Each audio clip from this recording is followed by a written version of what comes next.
Welcome to another episode of Breaking into Cybersecurity, where we talk to individuals who have broken into cybersecurity and share their journey. Today, we have Peter, who will be sharing his journey, but not only into cybersecurity, but what he's doing to help advance the careers of others who are looking to break into cybersecurity, advance a cyber pipeline, and develop the next generation of cyber talent. Peter, why don't we start out and tell us a little bit about yourself? I'm an old timer. I got started in cyber almost 30 years ago. Was in IT at the birth of the internet at Earthlink in the mid 90s. Been a CISO, run MDRs. Most of my career was SecOps and SIM. About 4.5, maybe 5 years ago, having moved to Oaxaca de Juarez, Mexico in the pandemic, I decided it was time to start thinking about starting a company. And I'd hired a lot of people and I coached a ton of people, and I wanted to lean into that and help as many folks as I could. And staff recruiting seemed a good way to do it. So we do that out of Mexico, Philippines, Greece sometimes for clients, mostly United States.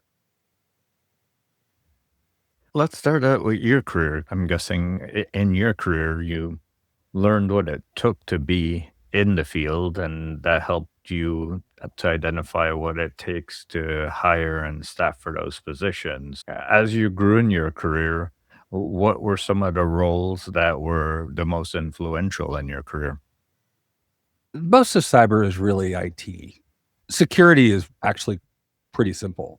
Once you start to see the patterns and you confirm your understanding of those patterns, it is the substrate of that is IT, also business that changes. It's the social. So anybody who tells you that security is complicated, they're looking in the wrong spot. What what was most influential to me, it was really the people I met, particularly early on. Like I worked for ISS, Internet Security Systems, which was the vendor of mine at Citi. I built the SOC there. I worked for people like NFR, which was bought by Checkpoint later. I worked with Marcus Random twice. People like Ron Gula, people like, I was, in the same company as Chris Klaus and worked closely with him. But I saw people who were really successful and enjoyed themselves. And it's always been the joy and success of other people that inspired me the most. And I would just ask, like, what do you do? Why do you enjoy this? How do you learn? How do you practice? What are you working with? And in the early days when I was at Citi, and I went as a tech writer, I found myself in a security team doing Unix security stuff. I was with a lot of people who really had a good time. And when I would ask what they do, they would show me Visio diagrams of their home labs that consisted of things they had and things they didn't have yet, but they plan to get. They would tell me about books and articles, and mostly they would give me little projects. They'd say, "Well, we trust you enough to do this." So I would do that, and I would usually not screw it up badly. And they would give me a little more, a little more. I've just followed my nose, and I'm really good at picking winners and getting close to those people and helping. And when you help people, they want to help back.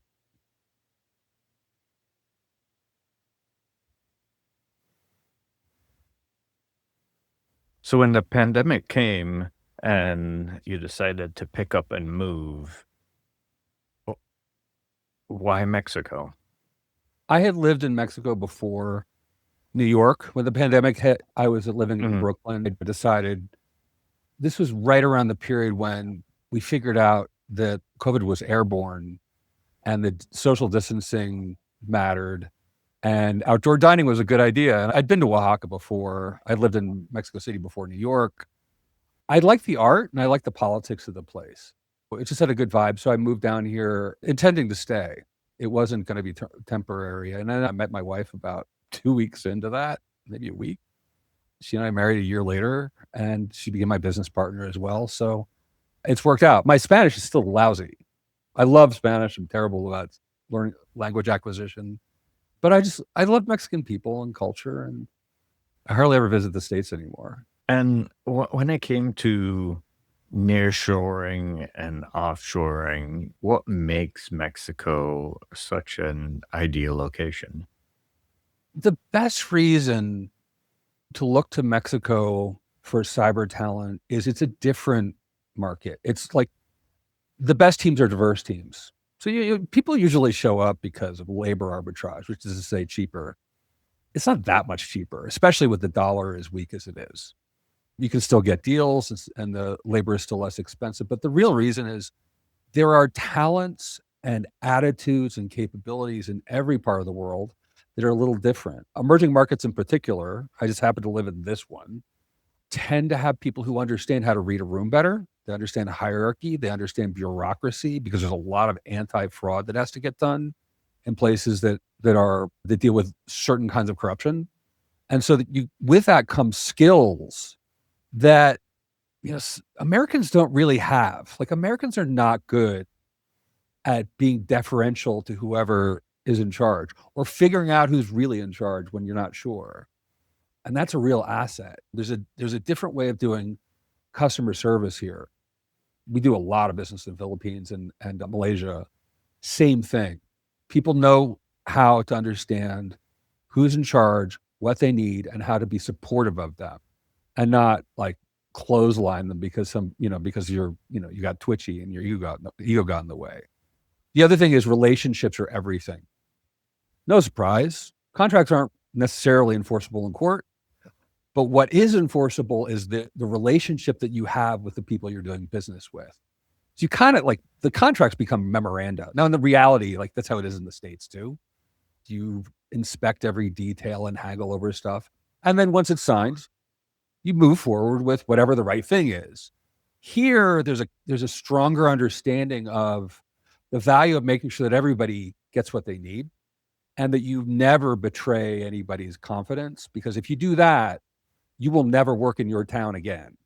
And I've heard this from employers before, particularly people who hire a lot of volume, a lot of people. They get tired of seeing the same resumes over and over again. I had a client say this to me once. Well, they weren't a client yet. I'm like, so why? I asked the question, why interested in Mexico? He said, I've been seeing the same 1,000 resumes for 5 years. I just want something new.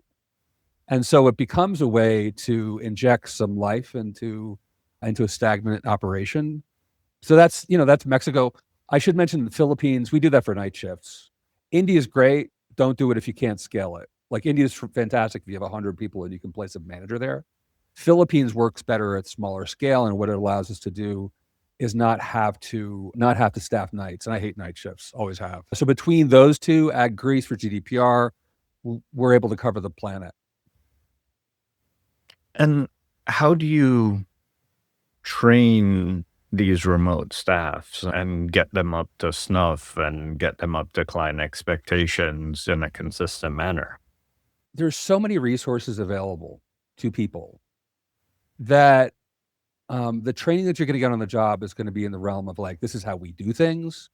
This is where the documents are. These are, this is the org chart. This is who reports to whom. This is what happens in an emergency. Like it's kind of limited to like where the emergency exits and the lunchroom. The training you've got to do on your own and with your friends. For one thing, there's not much you can learn in a couple of weeks, and that's the time horizon from when somebody's hired to when they're expected to be 90% productive is measured in weeks now. Every day you're on the job and not producing is two things are happening. One, money's being spent on you, and two, work's not getting done. It takes a long time from when somebody decides they want to hire somebody to when they can start. And it's oftentimes like several months. I have projects I've been working on for 6 months. Candidates hit me up. Hey, are they ready to move forward? I'm like, they're paused. Their budget got put on hold. Hiring got put on hold. They're thinking about another region. They think they might have somebody, but they're not sure. Like, there's all this stuff that slows the recruiting process down. But that eats up time. And while that time is passing, whatever the employer needed you for isn't getting done, or it's getting done badly, or people are burnt out. So by the time you're on day one, the clock has started ticking and you're expected to be productive. So if you're expected to be productive that quickly, how do you ensure that you find the right people for the right job and ensure that they're the right fit from the scratch? Two ways. One, find somebody who was doing the job before. Experience matters. Most of what we learn can't be learned from books or exercises, right? What actually happens in a world where, people and computers meet is learned from being in the room, being in the meetings that maybe you have no part in, but you're invited anyway to learn. A lot of what we learn comes from watching things go bad in production, or having to call a customer. If you're like an MSSP, and I come from the MSSP space, it's where my heart is, right?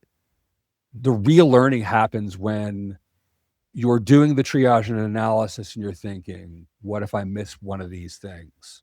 What if there's a false negative and I have to call the customer and give them the bad news? You can't practice that except in the real world. Now, what you do is you ride along with people and you watch them work. So mentorship, OJT is where most of it is. The other thing that I do is something that recruiters don't do. I do tech interviews. When I started this, I didn't know that recruiters don't do tech interviews. I just thought that's what you do. How else do you ensure quality? How else do you confirm that the person that you're going to recommend to a client can actually deliver the goods? And I've been doing this for a few decades. And so I can sniff it out in about 15 minutes.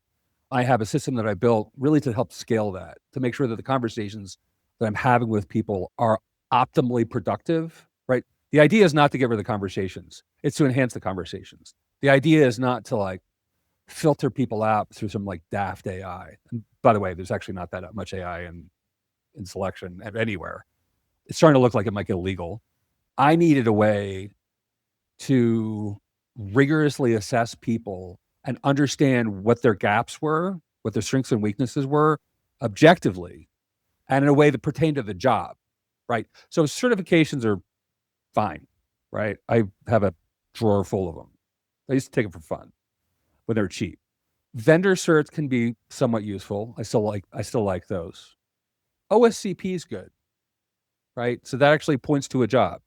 But Aramis is a job-oriented assessment platform that has 15 jobs in it. I just added one last night. So if you go to the website and they're like, there's 14, another one just hit.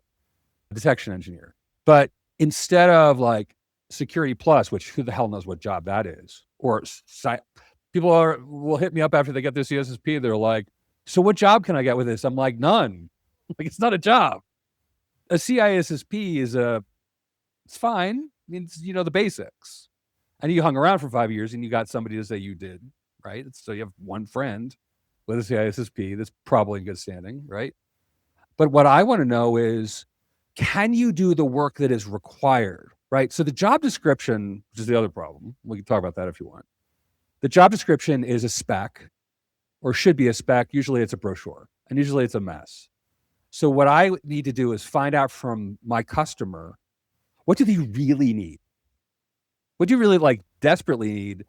Well, it's the usual tier of must have, nice to have, we can get it.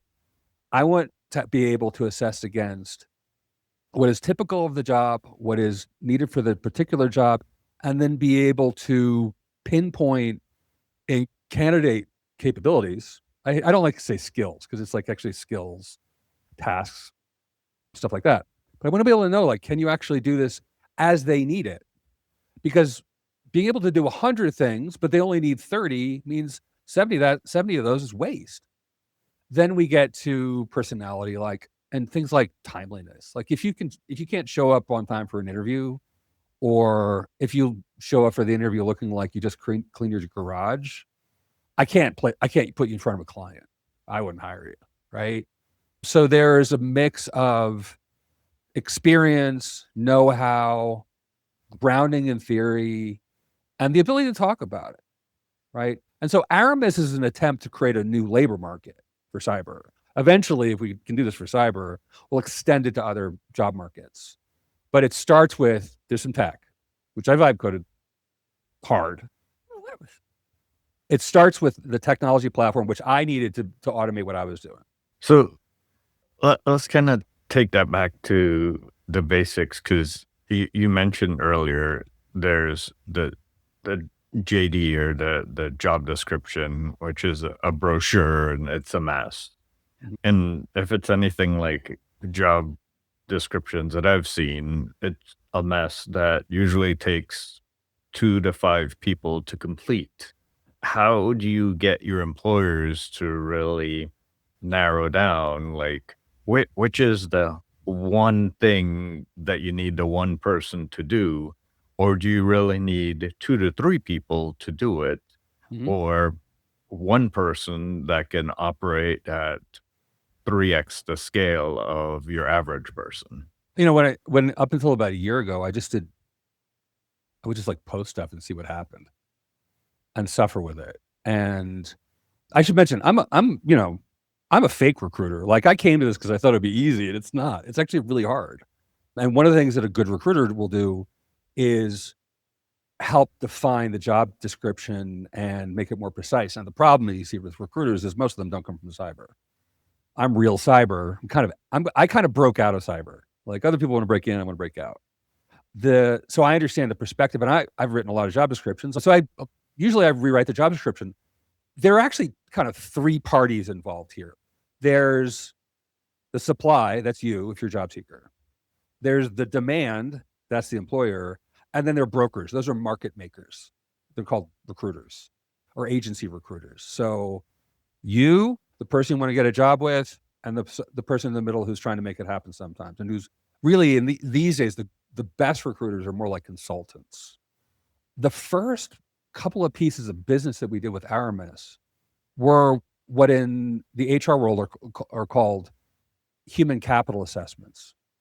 And what I did in that case was I threw the NIST-NICE framework against the job descriptions I was given, and I decomposed them, and I could see like, this isn't one job, this is 2.5 jobs, right? And I could go back to the client, to the hiring manager, and say like, your budget's going to have to go up by sixfold if you're going to do this to one person, and you're going to have to wait, or just make do or do whatever you're doing now. And now you can get these 2 people for twice your budget because the budget's still insufficient. So it starts with one, understanding what the work is, right? Understanding what else you have on the team. So a human capital assessment is one where you study what everybody's capable of across the team who shares functions. So you can say like, I don't think you need another Splunker. You've got 6. How about we take that off the list? What about, what's in the roadmap for tech for the next 18 months? So taking a holistic view of the team, the business, and its plans. And then on the other end, because speaking of brochures, a CV is a brochure that people don't know how to write, and they treat it like a spec, but it's neither. It's never good. So what I'm doing with Aramis is using the NIST-NICE framework to create structure and better data on both sides. What that means is like, I don't even need AI.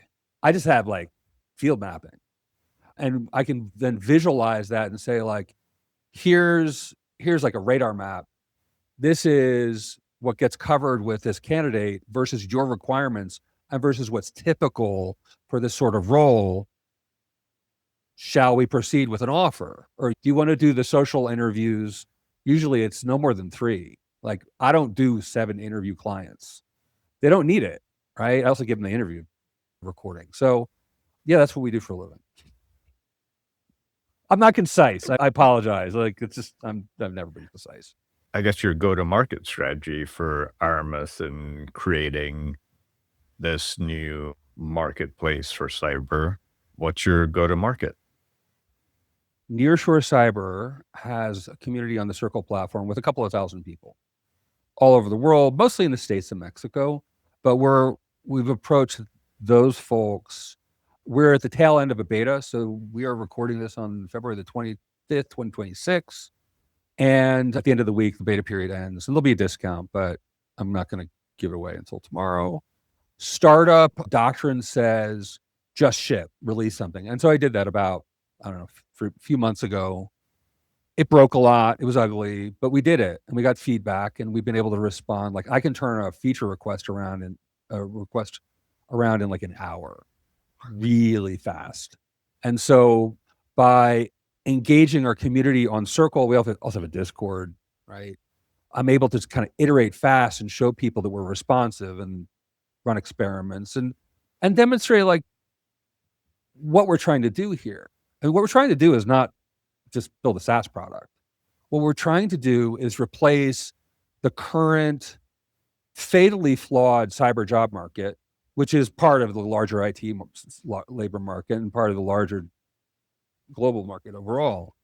We're trying to replace that with something that has trust and transparency and clarity, where people don't have to be out of work for 8 months and lose all the income. Where people, we're not trying to sell another cert.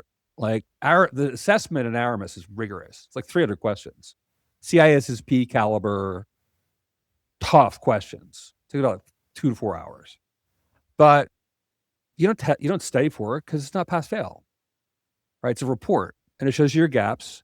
And then we produce a learning development roadmap targeting just the stuff that you're weak on according to the job that you have or you want, right?